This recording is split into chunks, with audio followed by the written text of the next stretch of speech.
This might not be a popular opinion, but British food is delicious. And today I'm going to show you how to make some delicious fish and chips.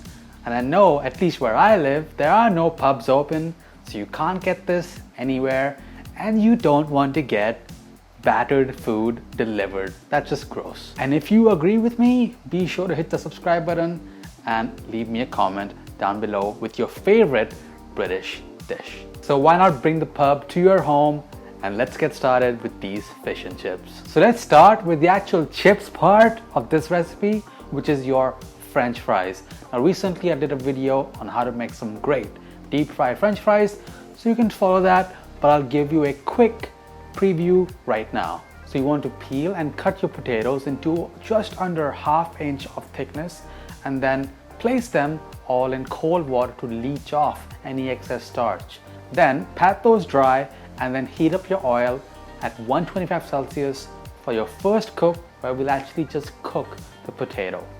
Once that's all fried up and the potatoes are soft, take the potatoes out of the oil, bump the heat up to 175 Celsius, and then put the fries back in and fry until they're golden brown. But you can wait for that last and final fry for your French fries until we're actually ready to fry our fish. That way it'll all be ready at once. And if you don't feel like deep fried fries, I have recipes for air fryer and oven fries, so I'll link those in the description box down below.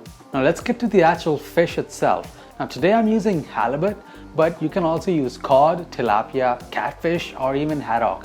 Basically what you want to use is a white, firm fish, because those will fry really well. Do not use salmon for fish and chips at all. That's unacceptable. Now you can cut the fish up in whatever shape you prefer.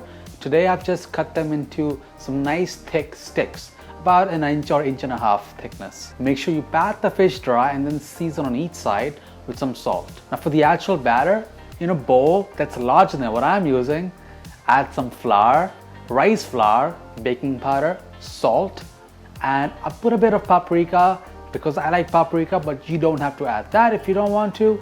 And then for the actual beer, I'm using a dark ale today, a Guinness, but you can use whatever you want. You don't have to worry about using the most expensive or the best tasting beer.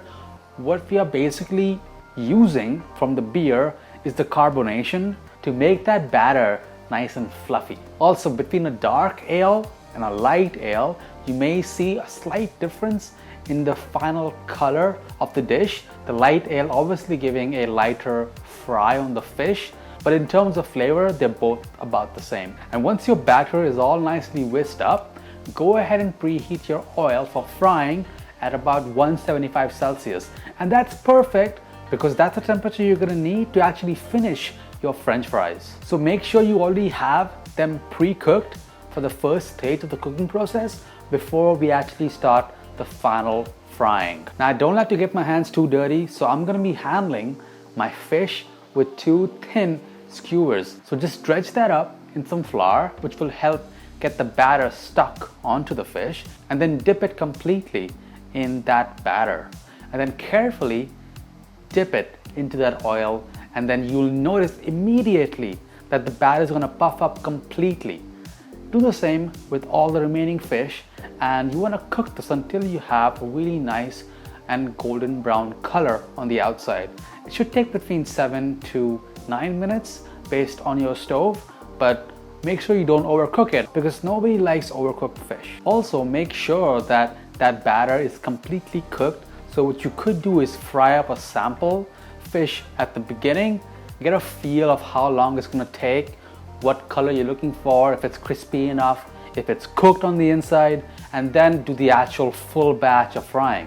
And then as soon as you're done frying up your fish, you can immediately finish up your fries. It should take you between 5 to 6 minutes to get that final golden crisp color and texture. And now all you gotta do to get this party started is toss it up in some tartar sauce and then serve and enjoy this delicious British finger food. So if you've ever wondered what it takes to make fish and chips, here you go. It's so easy, you can easily make it, and because it's gonna be fresh, it's gonna be clean oil, it might be the best version that you're gonna have in a long time.